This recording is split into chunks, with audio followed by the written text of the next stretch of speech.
Hi, hello viewers. Welcome to NTV Sports. This is Tarak. Valleru Developers presents IPL 2024 Expert Analysis powered by My Doctor Pain Relief Products. Gift sponsored by Big C. Sudheer గారు, యాక్చువల్గా నిన్న match చూసుకున్నట్టయితే కనుక అంటే first match of IPL season 2024 ఒక చాలా అంటే కొన్ని ప్రశ్నలతో స్టార్ట్ అయింది మ్యాచ్. మ్యాచ్ గెలుస్తారా గెలవరా అనేది బేసిక్గా క్వశ్చన్. కాకపోతే ఏంటంటే నిన్న మ్యాచ్ చాలా స్పెషాలిటీ ఉంది. ధోని కెప్టెన్సీ నుంచి తప్పుకుంటున్నాడా లేదా అఫీషియల్ కన్ఫర్మేషన్ ఇచ్చారు. బట్ లాస్ట్ మినిట్ వరకు ఏదైనా జరగవచ్చు క్రికెట్లో. గ్రౌండ్లోకి వచ్చే వరకు టీం ఒప్పుకుంటుందా, టీం మేనేజ్మెంట్ ఒప్పుకుంటుందా లేదా, రుతురాజ్ కెప్టెన్ కింద సక్సెస్ అవుతాడా లేదా. లాస్ట్ టైం జడేజాని ఎలా అయితే ధోని వికెట్ల వెనమాల ఉండి అతని కెప్టెన్సీని పర్యవేక్షించాడా అలా చేస్తాడా చేయడా, ధోని బ్యాటింగ్కి దిగుతాడా దిగడా, ఇది చాలా క్వశ్చన్స్ ఉన్నాయన్నమాట. యాక్చువల్లీ విరాట్ కోహ్లీ ఫామ్ ఎలా ఉంది, బెంగళూరు బౌలింగ్ ఈసారైనా మెరుగుపడుతుందా లేదా, ఇలాంటి కొన్ని క్వశ్చన్స్ అన్ని క్వశ్చన్స్కి ఆన్సర్ నిన్న మ్యాచ్ జరిగింది. సో ఓవరాల్గా ఈ మ్యాచ్ చూసుకుంటే కనుక first match of IPL 2024 match అంటే హార్ట్ ఫేవరెట్గా దిగిన సిఎస్కేనే గెలిచింది. సో మరి బెంగళూరు ఫేట్కి ఇంతేనా, లేదంటే ఇప్పుడు రుతురాజ్ గైక్వాడ్ కెప్టెన్సీలో ఫస్ట్ మ్యాచ్ గెలిచినంత మాత్రాన చెన్నై అదే దూకుని కొనసాగిస్తుంది అని అనుకోవచ్చు? First of all Ruturaj Gaikwad ను కెప్టెన్ చేయడం అనేది నేను ఏమనుకుంటానంటే ఒక మంచి మూవ్ గానే మనం చెప్పుకోవాలి.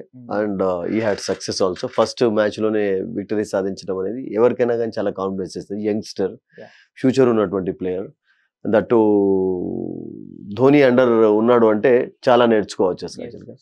I think Chennai super Kings management franchise ఒక మంచి డెసిషన్ తీసుకున్నట్టుగానే చెప్పాలి. బికాస్ ఫస్ట్ ఆఫ్ ఆల్ ఒకటి ఏంటంటే తారక్, మీరు ఎప్పుడు కూడా గుర్తుంచుకోండి, ధోని ఉన్నప్పుడు ధోని ఆన్ ద గ్రౌండ్ ఉన్నాడంటే అతని ప్రజెన్సే సరిపోతుంది గైడ్ చేయడానికి. జస్ట్ వీళ్ళు లీడర్గా ఉంటే సరిపోతుంది, మిగతా అంతా కూడా ధోని హ్యాండిల్ చేయగలుగుతాడు అసలు. బట్ వాళ్ళు ఇతన్ని కెప్టెన్ ఎందుకు చేశారు అన్న దాని విషయం ఒకవేళ మనం సీరియస్గా మాట్లాడినట్టయితే దాని వెనుక చాలా చాలా బిగ్ స్టోరీ ఉంది. ఇప్పుడు మీరు అన్నట్టుగా కపుల్ ఆఫ్ ఇయర్స్ ఎగో వాళ్ళు రవీంద్ర జడేజాని ట్రై చేశారు. జడేజాని ట్రై చేసినప్పుడు జడేజా ఎబిలిటీ లేదు అనేది క్లియర్ గా ప్రూవ్ అయిపోయింది. అంటే Jadeja cannot make a good captain అనేది కూడా క్లియర్ గా తెలిసిపోయింది. Is of course a fantastic allrounder, అందులో డౌట్ లేదు. బట్ రితురాజ్ గైక్వాడ్ లో మీకు అవి కనబడుతున్నాయి, ఆ స్పార్క్ అంటాం కదా, అది కనబడుతుంది. అండ్ ఇప్పుడు ధోని ఈ సంవత్సరం ఆడుతున్నాడు, నెక్స్ట్ ఇయర్ ఆడతాడా అంటే ఆడొచ్చు, ఆడకపోవచ్చు. లాస్ట్ కపుల్ ఆఫ్ ఇయర్స్ నుంచి అదే కొనసాగుతూ వచ్చింది అసలు. ఒకవేళ సడన్ గా అంటే 40+ ఉన్నప్పుడు ఎప్పుడైనా రిటైర్మెంట్ కావాల్సింది. You cannot play for 50 years వరకు అయితే ఆడలేడు, 45 years వరకు అయితే ఆడలేడు. ఉన్నారు కొంతమంది ప్లేయర్స్ గతంలో అంటే 45-44 years వరకు కూడా ఇంటర్నేషనల్ క్రికెట్ కెరియర్ కంటిన్యూ చేసిన వాళ్ళు కూడా ఉన్నారు. బట్ ధోని నుంచి నేను అనుకుంటాను నెక్స్ట్ ఇయర్ అది ఎక్స్పెక్ట్ చేయకపోవచ్చు అని చెప్పి I think last couple of years నుంచి వాళ్ళు ఒక మంచి కెప్టెన్ ఉండాలని చెప్పి ఒక ఆలోచనలో పడ్డారు ఆల్రెడీ.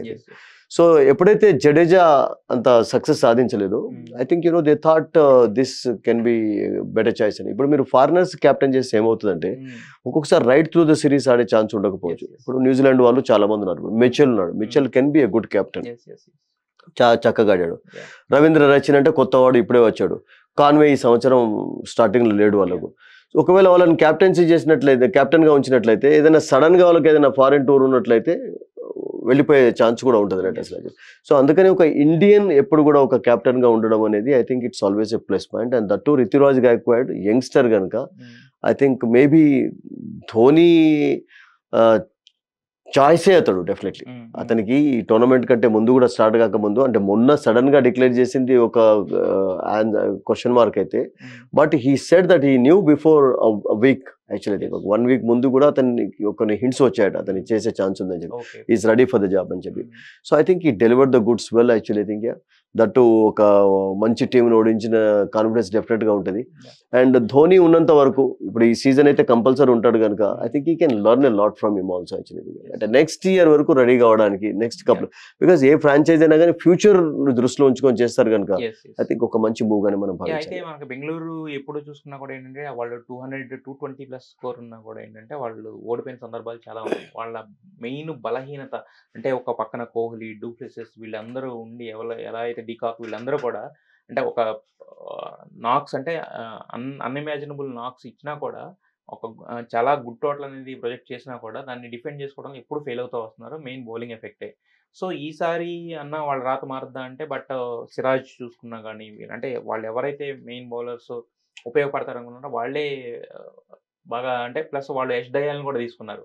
లాస్ట్ ఇయర్ ఒక పెద్ద మ్యాచ్ ఓడిపోవడం కారణం నెక్స్ట్ దయ్యాలను కూడా వీళ్ళు పిక్ చేసుకోవడం అనేది కూడా సర్ప్రైజింగ్ ఫ్యాక్టర్ అనిపించింది.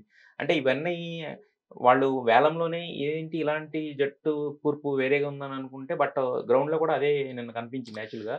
వాళ్ళు ఒక 176 అనేది దట్స్ ఎ గుడ్ స్కోర్. దాన్ని కూడా డిఫెండ్ చేసుకోలేకపోయారు వాళ్ళు ఫస్ట్ మ్యాచ్‌లోనే.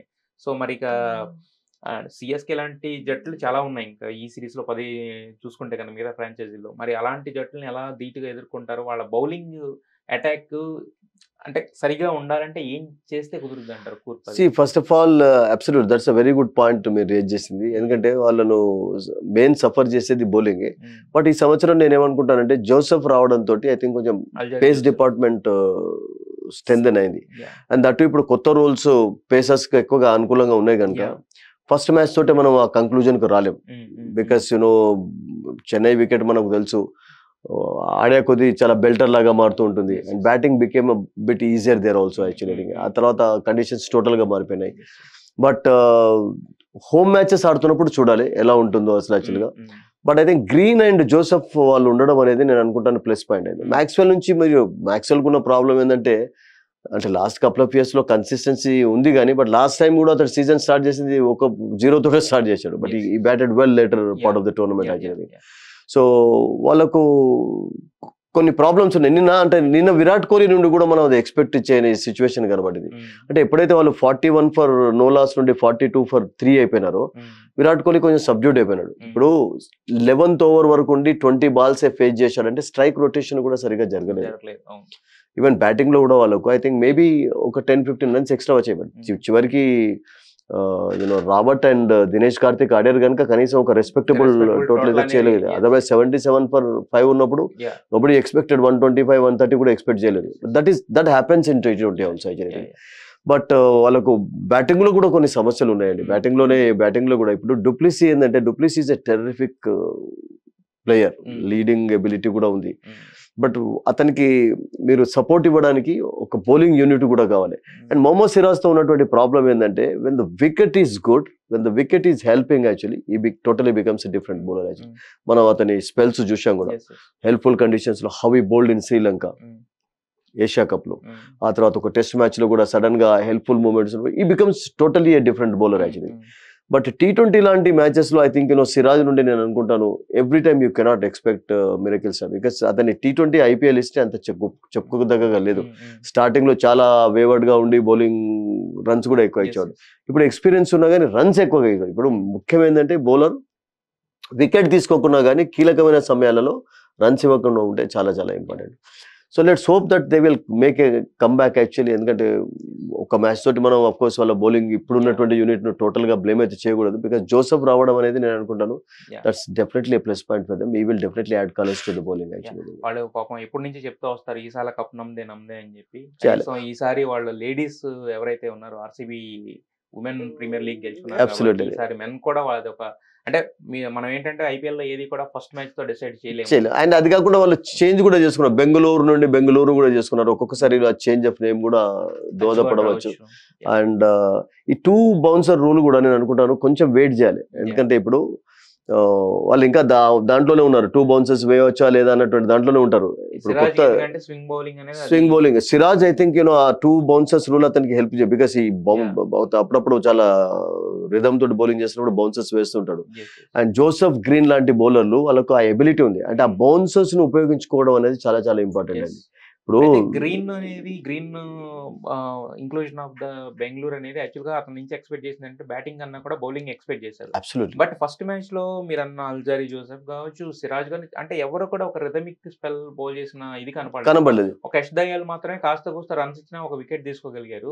సో మరి నెక్స్ట్ కెమెరాన్ గ్రీన్ గానీ వీళ్ళందరూ కూడా ఒక ఫామ్ లోకి వచ్చే అవకాశాలు అంటే ఫస్ట్ మ్యాచ్ కాబట్టి దాన్ని మనం అంటే ఈ లెర్నింగ్ లెసన్ కింద తీసుకోవచ్చా లేదంటే ఫామ్? ఐ థింక్ ఏదైనా కానీ అంటే well began is of done అందులో డౌటే లేదు. బట్ మనం గతంలో చూసాం కూడా ముంబై లాంటి టీమ్స్, ఆర్సీబీ లాంటి టీమ్స్ ఫస్ట్ 4 మ్యాచెస్ ఓడిపోయిన తర్వాత కూడా they made a tremendous come back and సెమీఫైనల్లో వెళ్ళి ఫైనల్లో వెళ్ళి కప్ గోల్స్ గెలిచినటువంటి ఎగ్జాంపుల్స్ కూడా ఉన్నాయి ముంబై లాంటి team. RCB also they did the same actually couple of years ago. Yeah definitely we hope that they will make a come back. ఎందుకంటే team చక్కగా ఉంది అండ్ మనకు మంచి బ్యాటింగ్ లైనప్ ఉంది. బౌలింగ్ లోనే మీరు అన్నట్టుగా కొంచెం ఆ వీక్నెస్ అనేది వాళ్ళని ఎప్పుడు బాధపడుతూ ఉంటుంది కానీ but this year I think Joseph and green inclusion అనేది రానున్న మ్యాచెస్ లో ప్లస్ పాయింట్ కావచ్చు వాళ్ళకి. I hope so. అయితే మనం కూడా అదే కోరుకుందాం యాక్చువల్గా, ఎందుకంటే ఆర్సీబీ ఒక మంచి టీము, ఈసారి అన్న కప్పు కూడా హోప్స్ తెచ్చుకోవాలని చాలా మంది ఫ్యాన్స్ కూడా ఆఫ్ కోర్స్. కోరుకుంటున్నారు. So thanks for ever analysis. Thank you అండి. Yeah.